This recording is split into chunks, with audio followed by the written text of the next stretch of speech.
And what's up? Welcome in. I am Wes Mitchell. He is Chris Clark. It is GC Live. A little bit late getting started. We apologize, but I can promise you there's a lot going on behind the scenes. As Chris smiles, he knows there's a lot. There's always a lot going on. I feel like covering South Carolina and being involved with Gamecock Central, Chris, it's kind of like you just get the tip of the iceberg as far as publicly. And I'm not even talking like as I'm saying this, I'm like, they're going to think there's something bad going on with South Carolina football that we're just waiting to break the news for later on. Not the case at all. Actually, we're working on some really exciting things for the site. So anyway, we're a little bit late, but appreciate y'all joining us. There's a lot of people on here wanting to talk ball already, which is a great sign. We appreciate the support because we didn't even promote the show today, and y'all are still here. So we appreciate it. It is the Monday episode of GC Live. And Chris, we are, as always, brought to you by our good friend. He is Clint Hammond. ClintHammond.com is how you can find out more information. 803-771-6933 is how you can call Clint. And actually, you can email him either, if that's what you prefer to do. chammond@mortgagenetwork.com. NMLS number 71597. He is, of course, the branch manager of the Columbia Mortgage Network right across from Dreher High School. If you're in the market, you want to buy a home, you want to lower maybe your mortgage payment, refinance, many options out there for you. Give Clint a shout.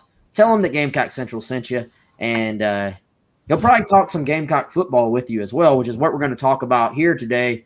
Chris, we're going to run the gamut here today because there's everything from big picture, SEC, big, actual, truly big stories to talk about, local non-stories that became big stories among the Gamecock fan base with the new banner on the side of Williams-Brice Stadium, all the way to the fact that it is now July 26th, which means kickoff of practice is right around the corner, which means we're going to start what has sort of become a little bit of we started this last year. We're going to do it again this year. It'll be a yearly thing.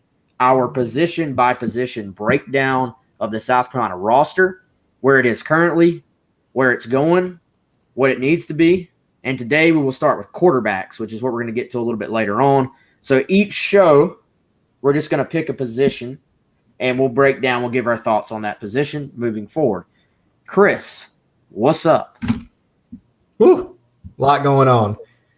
I'm ready to dive into some of these topics because, like you said, we've been doing some exciting stuff kind of off air in terms of planning and things that we got coming down the pipe for our readers, watchers, listeners, subscribers. But I'm ready to talk about some football and football-related things. So the very interesting news, and this is probably what we should lead off with because you listed it first, Texas and Oklahoma, SEC bound, it appears. Very interesting. A lot of opinions on it.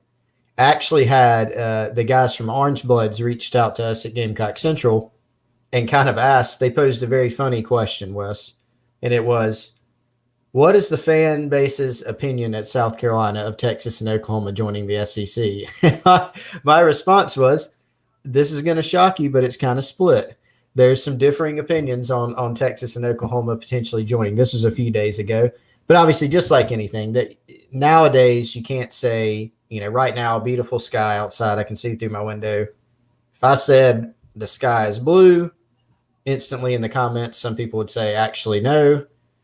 So lots of differing opinions on it. But I think it's a very interesting move because something we've seen come out today is this is the first of many. And that's something that people are saying, but it kind of seems like there's some legs to it. This may be the first domino. We've seen some realignment dominoes in the past, most notably in the SEC recently, Missouri, A&M joining. Now a couple more. NCAA decentralization, is that coming? There's a lot of different things around the corner. And I've been talking to some people kind of familiar with the inner workings of South Carolina and the SEC over the past few days about this topic as well. And it's something that a lot of people are paying attention to. Well, you have to be, right? Like if you're South Carolina, if you're the administration here, if you're the administration in any SEC school, you've got to be at least prepared. Now, I don't know how much you can actually do about it. It's kind of one of those things where, and yes, there for moves like this, Chris, my understanding, there is a vote. You have to have 75% of the conference has to agree. So there has been talk in the past about teams that have, but a lot of times it's been your programs that have been in the league for much longer than Texas A&M has. But, maybe does a Florida or in a South Carolina sort of band together to try to keep a Florida State and a Clemson out? Basically schools that have other programs in their state, keeping them out of the SEC. Does Texas A&M have the cachet to actually block a move like this? It seems like this train is already going full blast down the tracks, that you sort of just have to get out of the way, or if you're Texas A&M, remain on the tracks and get run over. I don't think there's any slowing it down, in my opinion. It's kind of one of those things, Chris, and we obviously cover recruiting. We cover South Carolina football. As far as, completely honestly, I don't have any sources on stuff like this, me personally.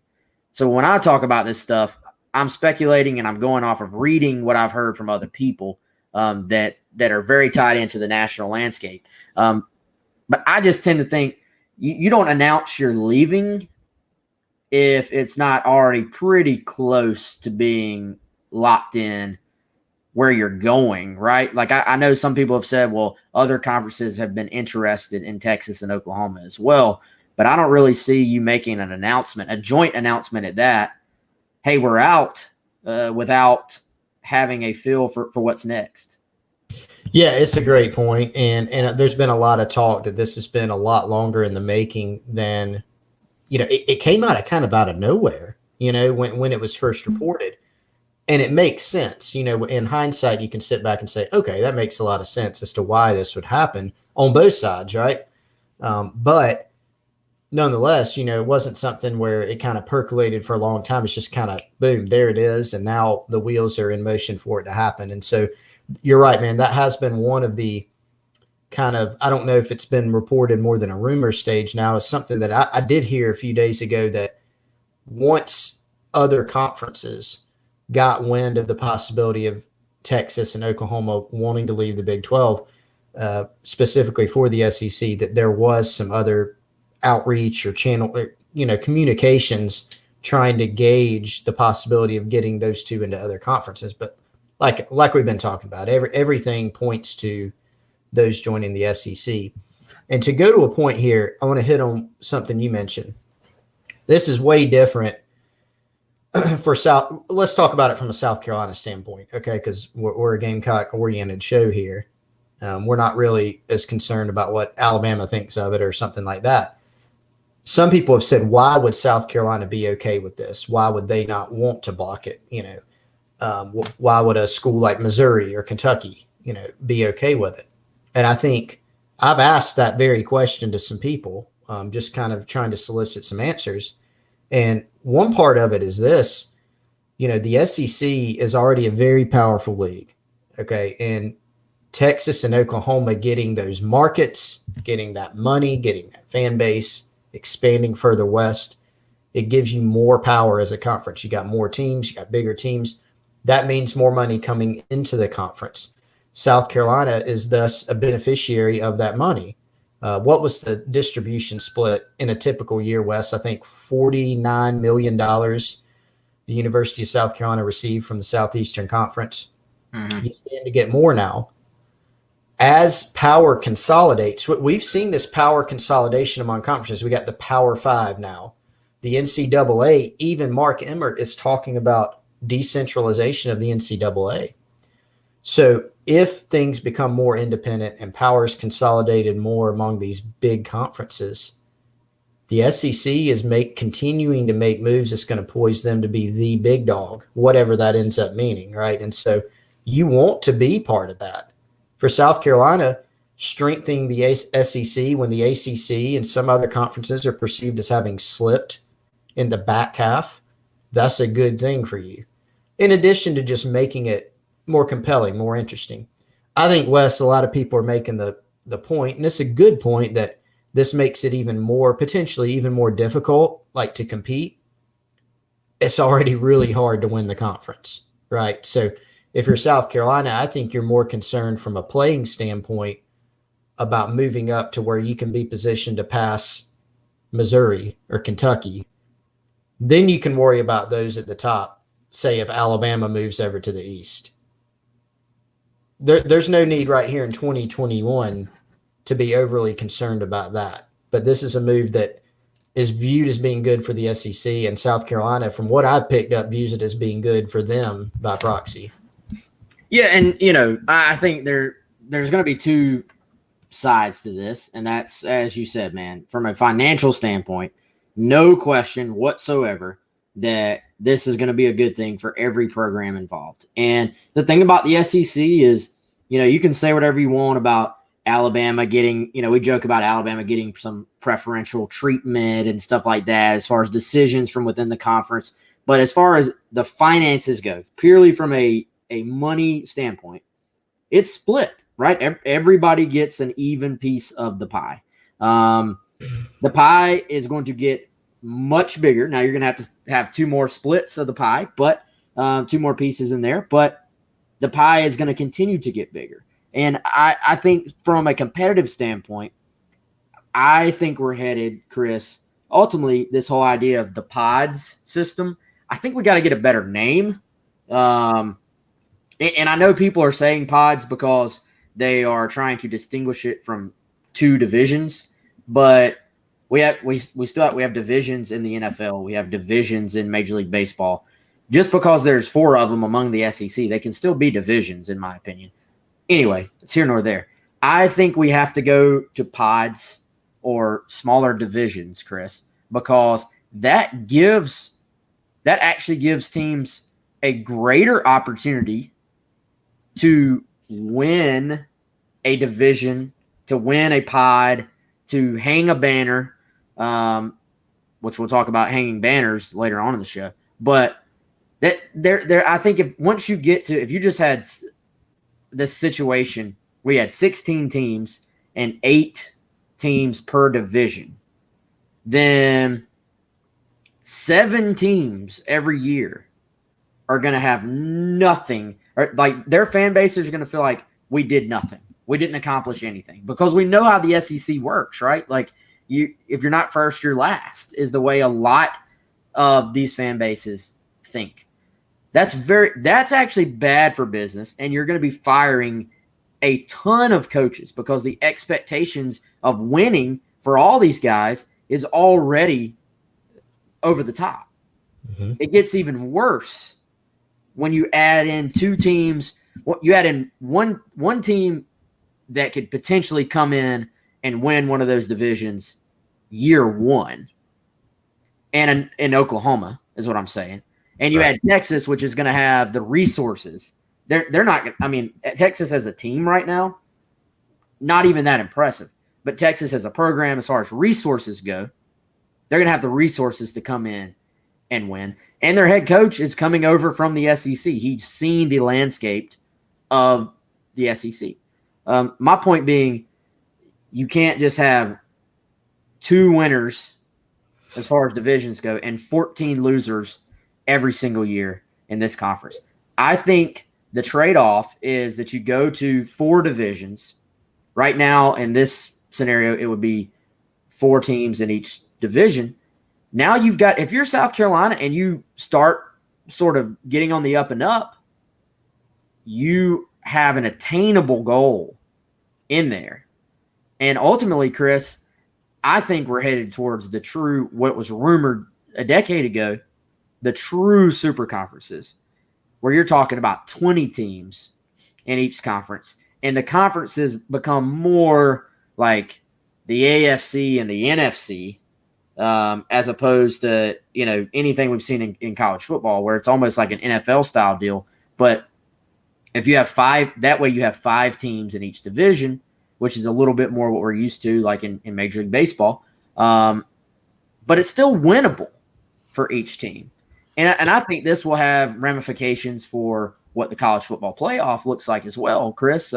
I have a point to make there, but I'm going very long-winded. What do you think about the pod/division? I think you have to split it up. Once you start getting to that many teams, Yeah. you have to split it up into 4 divisions, pods, whatever, per conference. Yeah, I think as a baseline, I like the idea of and I haven't really thought it through that much yet, but I think splitting it up into pods or divisions, as you said, is the best thing when you start getting into the 16, 20 team range, whatever it ends up being. That is better to me for the exact reasons you lay out. I think you nailed it there. What it ends up looking like, I don't know, but I would certainly favor that. Start there and then figure it out, because then the question becomes, how do you organize those? Are they permanent? Do you rotate them? Are they, is there some kind of relegation or something to certain pods? I don't know, but I think that's a really good baseline. And the point you made, the other one I wanted to hit on, was expanding to 20 teams or something like that. I could see it. Again, a lot of talk, not just talk, but even potential movement into the consolidation of power to the biggest conferences. And right now, I'm just telling you how it's perceived in the college football landscape. This may not be the same for college basketball, college baseball, but in the college football scene, it's very much seen. If you ask some people about Texas and Oklahoma, just that leaving the Big 12, they just felt like it wasn't on as firm ground, that moving to the big, mighty SEC for football, which is king, which drives everything for those guys, that made a lot more sense. You look at the Pac-12, with kind of where it's at, just kind of seeing as languishing a little bit. It makes a lot of sense. And so if you are going to these kind of super conferences, you want to be in the best one, right? Like, even if it's 20, 24 teams, whatever it ends up being, even if you merge a couple of these big conferences, you want to be in the biggest, richest one, because ultimately, even if you're in the back half of that one, you're still going to be in better financial shape. You're still going to be in better shape as a program if this balance of power continues to tilt, towards the bigger schools, which that's kind of how it's been, man. That's what it's been like lately. Here's another interesting point. I'm kind of getting a little off topic. You mentioned 20 schools. If you were in the SEC, what would be let's say Texas and Oklahoma jump in. Who are your other 4 programs that you're trying to go get if you wanted to round it out and make a nice round 20 number? Because I can tell you,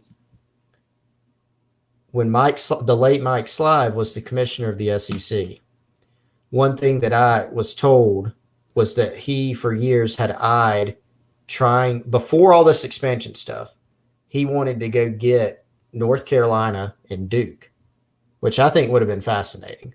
But who would your teams be? I have a few in mind that you would go and get. You asking me, or you asking the people out there? Both, all of you. Both, all the above. By the way, shout out to Coach Smith. I see him weighing in. I think that's a great question, man. Who, and we can phrase this 2 ways. Who would you personally like to see, or who makes the most sense? Like, who, from a standpoint of what will actually happen, or what do you think means the best scenario for the SEC? And if you want to answer by the way, we need to just get the guys from Orange Blood on here, Chris, because although I'm sure they are super busy right now, but would love to hear from them on what's going on from their end.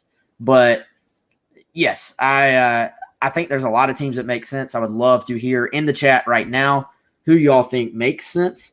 Chris, I also think I'm of the opinion it's going there. I don't know when, but that it's headed that direction. And I don't think there's anything in line to stop it, because as we've seen, the almighty dollar is going to run this. It's going to run this show, and there's really nothing anyone else can do about it. There's not a whole lot the other teams can do about it. I thought that, Chris, if I can find it real quick on Twitter, Bill Connolly from ESPN. I thought he had an excellent point. Listen to this. So since 2009, which was the last time Texas was a national title contender, the following teams have had more wins than Texas. Oklahoma State, TCU, Kansas State, Baylor, West Virginia have all won more than Tennessee. And Texas Tech has either matched or exceeded Texas's win total 4 times in that span. And Iowa State has done it twice in the last 4 years, coming off a top 10 finish, which is their best finish of all time. Well, guess what? None of it matters. It doesn't matter that Texas is not a better team than any of those teams. They still have the power because of their logo, because of their financial backing, and because of their history. They have the power to move mountains. And they essentially are if they have not set the bomb off yet, they push the button that started the little clock ticking down on the Big 12. So I say the SEC is making this move with quite a bit of foresight, I guess, to go ahead and say, if we didn't do it first, somebody would. So 100%. I think, and I am tying this back into your question, who are the next 4 that in that same context makes sense for the SEC to go get, is the way I'm looking at your question. And you've gone out, you've gotten Oklahoma, you've gotten Texas. Let's say in this scenario, it's done deal. It's happened. You've added 2 powers, right? You've added 2 name programs, and you've added 2 massive TV markets that are completely new. That was always the original realignment talk. It was always about adding TV markets because that's how you make the pie bigger. So, Chris, North Carolina and Duke to add, technically you could add North Carolina as a TV market with just one of them, but weren't they always sort of tied together in this discussion, that you kind of had to, if you were taking one, you were taking the other? And if you want to, I know this is ultimately all about football, Chris, but can you imagine you add North Carolina as a state, but, and from a TV standpoint is what I'm talking about, but you also add these 2 historical programs to your basketball side as well. Yeah. Those 2, I know you said give me 4, but Yep. those 2 to start, Slive wasn't thinking those for no reason. Yeah, it wasn't because, hey, these 2 will just give us such a great football. You know, it was about the basketball, the TV market, the branding. You kind of loop all those things in together with those. And so, to be clear, I have no idea if that's a possibility for the future. I don't know. This is a hypothetical discussion. But when you kind of look at it, what makes sense? And that's why everybody said, well, Texas and Oklahoma, the SEC, the Southeastern Conference, not the Southeastern Conference anymore. It's like, no kidding. It's just kind of a name. Like, there's a bunch of Southeastern schools, but there's LSU, Missouri. I mean, they've been there, LSU has, but Missouri and A&M, and now you're adding Texas, Oklahoma. Like, it's just a move towards more of that super conference thing. So you just make moves that make sense from the fan base standpoint, what brings in the most money. Like you said, a big part of that is ultimately going to be, the TV markets and the fan bases. I think for the SEC West, I would say North Carolina and Duke do make sense. It's a little bit different, but if you're talking about just going and getting college football money and you kind of don't worry about the rest of it, I think you go and you pluck the biggest names from the Big Ten would make a lot of sense. So you go get Ohio State, which, looking at the Wall Street Journal's value rankings, I think this is from 2019 or their 2018 value, but you got to figure this is around the same, right? Texas was actually number 1 that year. Number 2, ahead of Alabama, is Ohio State. Michigan was number 4. So I go grab Ohio State and Michigan. So I get it. I get two hugely valued college football programs and athletic programs with big, rich alumni bases. New market unlocked up there. And if you want to stay in that kind of Big Ten footprint, or that Midwest footprint, even if you expand out, I think you could go look at a Penn State. You go look at a Nebraska out in the Midwest. That makes a lot of sense. I mean, that would be four right there to me that makes a ton of sense if you kind of stay away from the UNC Duke angle. You go get Ohio State and Michigan. You go get Penn State. You go get Nebraska. Yeah, and at this point, as you said, the geography of it all doesn't really seem to be a factor anymore. It doesn't matter now. Yeah, I think you almost just and it's already the SEC. Like you don't say the Southeastern Conference most of the time. You say the SEC. I think you almost get away from even remembering what the SEC, what those letters stand for, and you just brand yourself as the SEC because you're not going to change the name. I mean, you could add teams from the West Coast, and you're not going to change the name because SEC is the biggest brand in college sports. But it doesn't really have to be the Southeastern Conference anymore. But I am curious, and I see Coach Smith saying the basketball schools don't matter. I'm just still wondering how much does the TV market aspect of this play into it? Because that was the original thing, the only way to make the pie bigger, because that most of this money these schools are making is from the TV contract.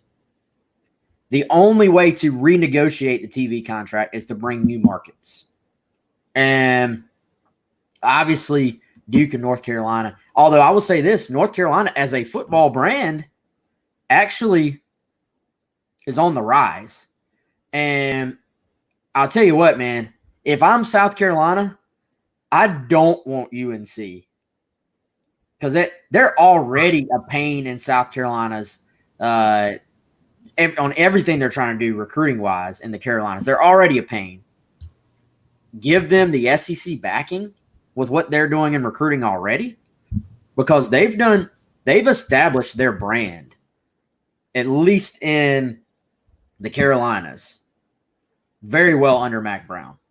Yeah. You give them the SEC backing as well, man. That to me, does Texas and Oklahoma really directly affect the University of South Carolina a ton, right now? Other than, hey, you might make $20 million more per year. Yes, but as far as I'm talking about a negative on the field aspect, probably not. Does UNC joining the SEC directly affect South Carolina? Absolutely. Like that, to me, that would maybe be worse for South Carolina than Clemson joining. Like that would be awful for South Carolina because you're already a good point here, Randy Hawkins on YouTube. You're shutting down the Northeast corridor. We've talked how South Carolina, being one of the closest SEC programs to a lot of these high schools, you start going up North Carolina, Virginia, the entire DMV area. We've seen South Carolina do work in Philly. You start adding other SEC schools along the way, that shuts down another recruiting avenue that we've seen South Carolina try to hit. So if you're South Carolina, I think you want the league building that way, not building going up. Yeah, and some people in the comments have brought up, hey, if you were the SEC, who would you want to bring in? Clemson has come up some. I can kind of see that just because of where they are as a program, especially in football. The SEC looking at that. The question is kind of what does that unlock for you as a conference? And some things for sure it does.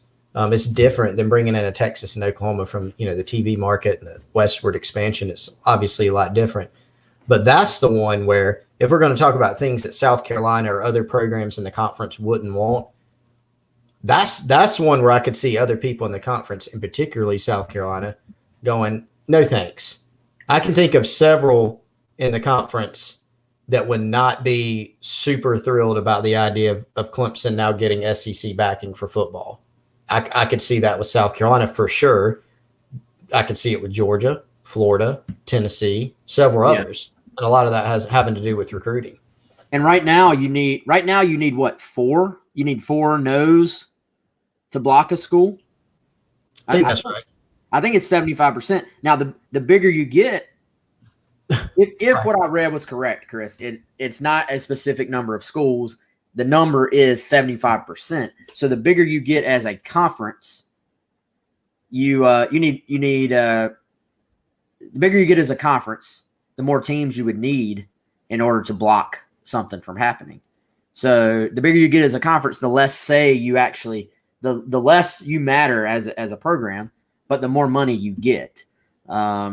Ultimately, I think we're headed towards the pods. I think we're headed towards the smaller divisions because it still gives schools something to achieve, something to push for, while also growing the bigger sort of reach of the conference, and obviously the finances are going to be there. So anyway, what do y'all? Chris, I wanted to hear in the comments, what do y'all think of Texas? Like let's help our friends at Orange Bloods out. Maybe we can get them on at some point. But what do y'all think of Texas, and what do y'all think of Texas joining? And Chris, I, as a fan of the game, would be excited to see Oklahoma play at Williams-Brice Stadium, to see Texas play at Williams-Brice Stadium. And the bigger you get as a conference, the less often, like, you wouldn't see that matchup in your stadium a ton. So it's not the type of thing that would get old, but the excitement level, I mean, can you imagine Texas playing Alabama in Alabama? Like or Alabama traveling to Texas? That's pretty cool, man. Like, those are fun matchups. Ultimately, the rich are going to get richer, and the divide between Power 5 and Group of 5 gets bigger and bigger. I think is ultimately what is going to happen here. Chris, let's talk a little bit more on the South Carolina side. The banner situation on Saturday. Who knew this thing was going to blow up, right? South Carolina puts up the new banner. Chris, I think you were unplugged a little bit that day. I wish I was, because I got to watch it in real time. Just, oh, sweet, the banner. Man, this banner looks awesome. One person, is the color a little bit off? Oh, man, I think the color is off. And then the mob gets bigger and bigger and bigger and bigger, and now South Carolina making a change. I think I learned more about how this stuff works than I ever thought possible. Worth pointing out, though, Chris, several things to get to. I don't want to talk about this a ton, but it was such a big topic of conversation. I think we have to talk about it. First of all, if you've seen it in person, I don't, like, when I saw it unroll, I wasn't like, oh man, that looks awful. That's the wrong color. It actually looks good in person, I think. But the color is different than the proof. The proof looks more of what you think of as being the garnet color South Carolina used. So it is darker in reality than what they ordered with the proof. The thing to remember here is, signs this big, it's not like hanging a poster on your wall at your house. You don't see what it looks like until you literally unroll it. So I watched them unroll it onto the stadium, and it's also a mesh product. Well, mesh generally has light shining through it, so it looks lighter. If you put mesh on a dark gray background, which is what Williams-Brice Stadium is, you don't get that light shining through it, so it does come across a little bit darker. Other points, also wanted to say, I tagged Signorama because I was trying to give them some positive free pub. All they did was hang the banner. They had nothing to do with producing it. They were called as a local company. Hey guys, will you come physically hang the banner for us? That's all. I got accused. I was trying to spend time with my grandma on Saturday night, Chris, and I'm sitting there. I'm not exaggerating. I'm literally, my Twitter is blowing up because people one guy said that I was just taking up for Sinorama, that I was trying to cover their mistakes. I'm like, what is there to cover? They literally were told to hang it, and that's what they did. USC looked at it. They didn't think it looked quite as good as they wanted it to, so it's going to be replaced. Final thing, there were some reports that the thing was already coming down. That's not true. If you drive by the stadium right now, it's still hanging up. I don't know where that idea came from. But this thing became a thing. Oh, that was great. What do you want me to add to that? I can't even add anything. From your perspective, because you're more in it, bigger concern level, bigger freak out level, sign banner on the stadium or turf before y'all remember that? We always that's the big one. I don't know if we brought that up on the show. We always joke about it, like behind the scenes.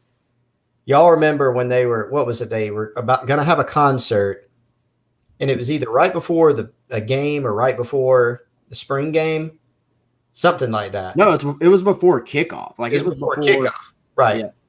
And so, wasn't that Beyonce? I think so. And Coach Smith says the turf was bigger. I agree. They literally had to send out releases and address it at press conferences. They had to address the turf. People got so upset about, and I understand, hey, is the turf going to be okay for the game? But the level of concern was crazy. I think the turf was bigger. We needed it. We could probably do at least an 8 scenario, like a tournament, to see which ones. We need to do that. I think, and somebody brought up the Gamecock statue not having spurs. That's definitely on there. I'd say that's number 3, maybe 2A or 2B.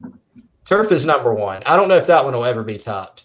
Well, it depends on how far back you go, too, man. Like, I'm sure there's been some great freakouts. And I mean, here's the thing. Let me see. There was a comment back here. We must accept nothing less than perfection when it comes to updates on or around our stadium.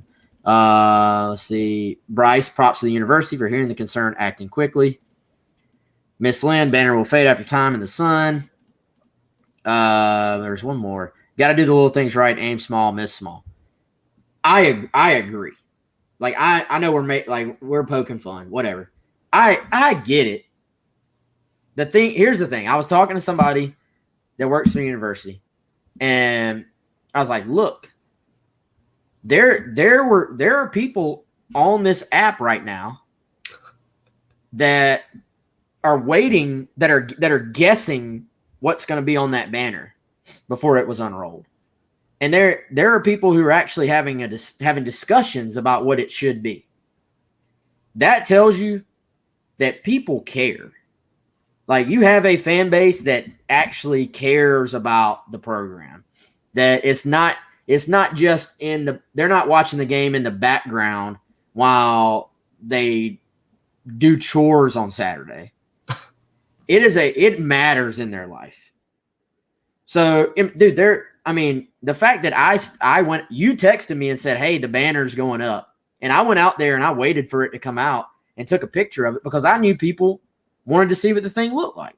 And they did. So that's a good thing.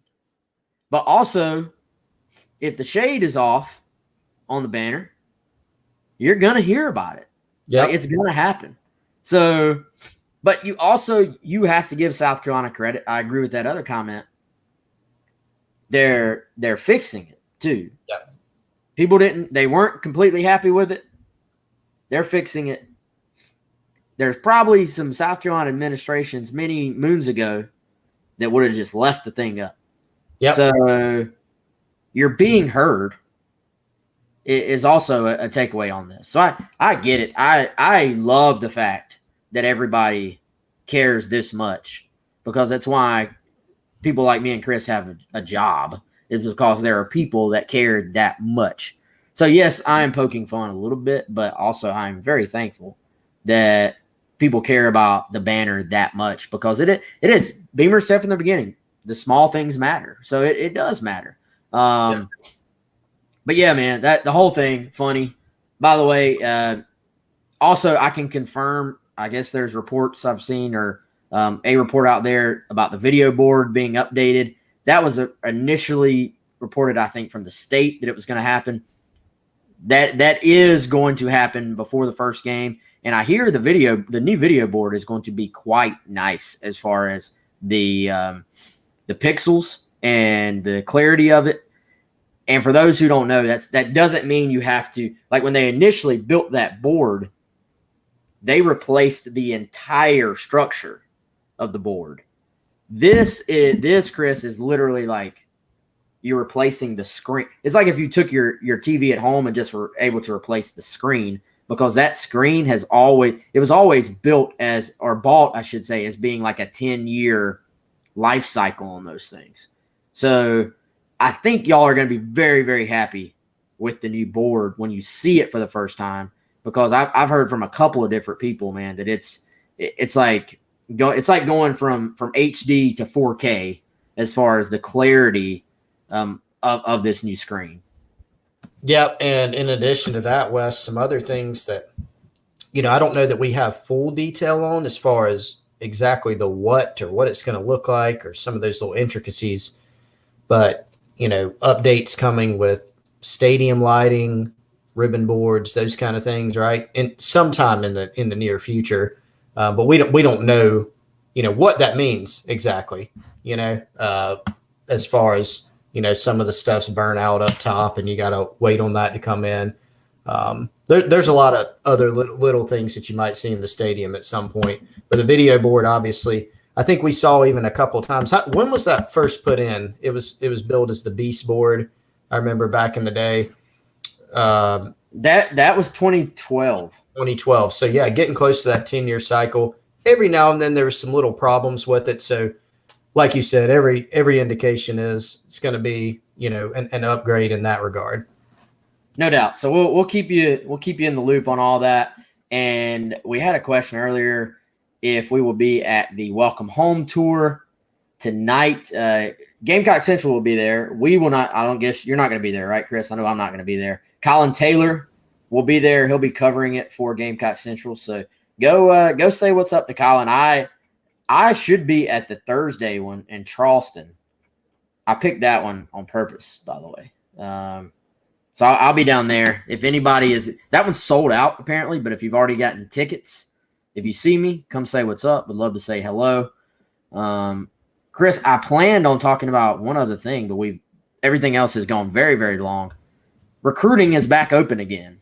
You have 1 week to knock out some final visits, and then it closes up again at the beginning of August, and that's when camp starts. That's when preseason. That's when it's time to start getting ready for actual football. But a cookout event coming up on Saturday, Chris. I'll be interested to see. Beamer's a creative guy. These cookouts are way more hang out, eat food, play some games than they are like traditional. Give you this tough recruiting pitch, talk football, X's and O's, all the stuff that we think about with recruiting. I'm imagining a much more laid-back event, Chris. But I'm curious to see what it will entail. Are there games? Are you just chilling at the pool? I'm very curious to see what it's all about. Yeah, and I think you're not gonna see like you said, man, the sitting down, the meetings and going over tape and checking out facilities and things like that. It's a different vibe. The kids that are going to be coming in for this cookout, and they are, by the way, still building out the list, still getting kind of some last minute confirmations, but we do have an early list of some of the guys that are expected on GamecockCentral.com today in the Insider Report. But laid back atmosphere. So this is going to be for guys. Won't be a giant group or anything. A lot of priorities from the 23, the 24 classes, a few 2022 guys. And it's going to be guys that have all been on campus before. So they've seen those things. A lot of them have worked out with the coaching staff at camp before. This will just be a laid back atmosphere where it's about, getting some face time with the coaches, with some players, with the other prospects. and just kind of becoming comfortable around the campus and around the program.